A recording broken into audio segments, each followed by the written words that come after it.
банани, моркови, ряпа, зелен боб, бамя, чушка.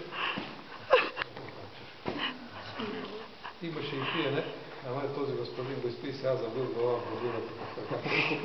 Преди малко това. 6 промила, ще му гледам всички деточки. Зад вас, белогръчишките скали и продължаваме напред. Там отгоре вижте една жаба. Главата, очите, крачето, готова да скочи. Видяхте ли? Зад жабата отзад статуйката. Ето жаба. Видяхте? Ето как са надули очите към крака. Зад жабата отзад статуйката човешка глава.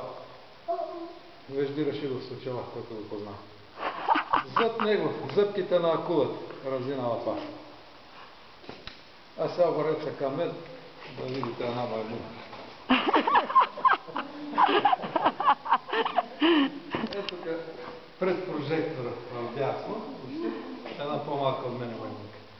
Над прожектора отгоре едно човешко тяло, седнало като в кресло и дреме. Пред него две бухалчета, едното гледа към нас. Горе на високо, паметника на Шипка. Малко по-надолу едно слонче, без побоче. Побочето на друга 160.